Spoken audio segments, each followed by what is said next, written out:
My name is Gracie Nichols, and I'm making a series about how the internet is changing the way that we connect with each other, and I think that it is changing the way that we connect. I'm taking it a little further and saying that I think it's improving the way that we connect, although my first two videos have conflicting answers. Like always, at the end of this video, I'll tie it back to my hypothesis. Before I begin, I'm really interested to hear from any of my viewers about what you guys think. Do you think that it's changing the way that we connect, and is it improving it? Today, I want to go over some history predating even the internet because I think it will help us tie some things together. So I'm going to start with the telephone. Originally, the telephone was meant to be exclusively used for business, and companies were discouraged from holding long conversations as it clogged the network. Well, that did not work. Telephone use advanced, and people were then able to keep in touch with a larger social network because their social network was no longer determined by geography alone. In a similar sense, the internet was a U.S. Defense Department initiative in the 1970s called ARPANET, and it was not necessarily intended to be used socially. Again, that was a massive fail. A big difference here is that besides helping people maintain a larger social network as the telephone does, the internet has also made it way easier for people to expand their social network. Geography is no longer a factor, and this is thought to have some social impacts. But doesn't everything have social impacts? I mean, the invention of the light bulb, washing machines, and fax machines all had quote-unquote social impacts. Or I know in my class we talked about people's fear of recorded music when that was first invented. The internet is definitely changing some of our behavior patterns, right?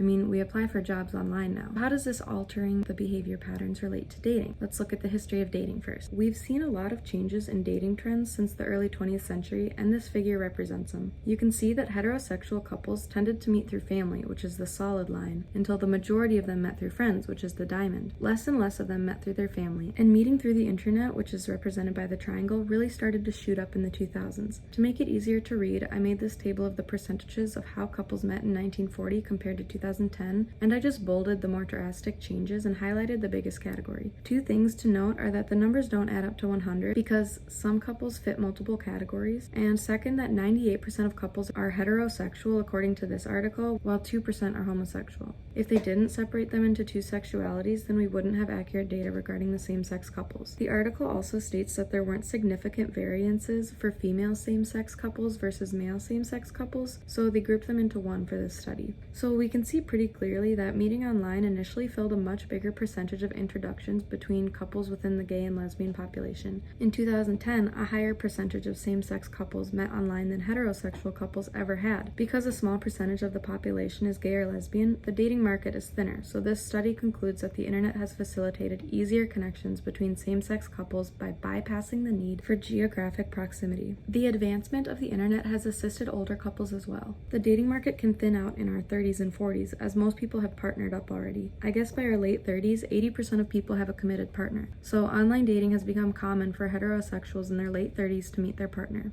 What they call the partnership rate, which is just how many people are married or in a committed relationship, stays mostly the same between heterosexual men and women until after the late 30s. More women are single than men after that. Looking at the ages of who is meeting their partner online, heterosexual women and men are about equal until the age of 50, when women are less likely to use the internet to meet someone. This is because older women are much less likely than older men to have internet access in their home. This article states that 37% of men in their 60s had internet access at home compared to the 21% of women, and in their late 70s, 40% of men had internet access compared to the 21% of women.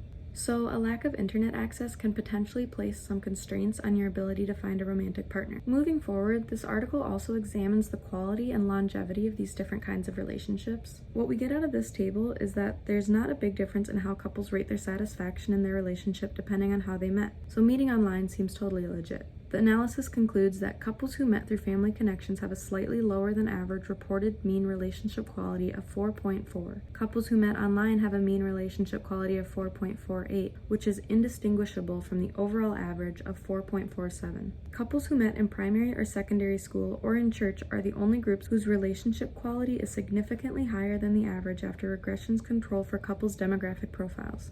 This table shows us the breakup rates of these relationships depending on how couples were first introduced reduced. And again, we see that there's not a big difference depending on how they met. Specifically, the table shows that the weighted breakup rates, which is whether a couple identified in wave 1 was still together at wave 2 a year later, are not strongly influenced by how couples met. It's consistent with their slightly above average relationship quality that was described in Table 2, the one that we just looked at, that the 1-year breakup rate for couples who met online was slightly below average compared to other couples who met during the 2000 to 2009 period. Couples who had been together longer, especially couples who were married and co-resident, were much less likely to break up in the 1-year interval between wave 1 and wave 2. The couple breakup rate for couples who met in 2000 to 2009 is thus substantially higher than the rate for couples who had been together longer. Finally, couples who met through friends had slightly higher than average breakup rates after 1 year. Then the article explains that although some couples do have larger age gaps, the trend seems to be that we prefer to date someone within 3 years of our own age, although men who marry later in life tend to prefer to marry younger women. However, meeting online is not associated with an age gap different than the rest of the population. Then we're referred to this table. All this being said, it seems like the internet would be associated with a higher partnership rate for the overall population, or at least for older Americans and the LGBT community. I mean, the article explicitly says that having internet access at home is strongly associated with having a partner. However, it's not the case that the partnership rate has increased. The number of same-sex couples has increased a ton, but not much else has changed. We also don't know why the same-sex partnership rate has increased. It's possible that it has nothing to do with online dating, but instead with a change in social norms becoming more accepting of same-sex relationships. Then, regarding internet access being associated with having a partner, that could be because you are more likely to have internet access if you are partnered, not necessarily that you are more likely to be partnered if you have internet access. So overall, I think this video does support my hypothesis. We're seeing that more couples are meeting online, and their relationship quality and longevity doesn't differ from relationships that began through alternative routes. The internet is changing how we connect, and it's allowing us to step outside of our social and geographical bounds.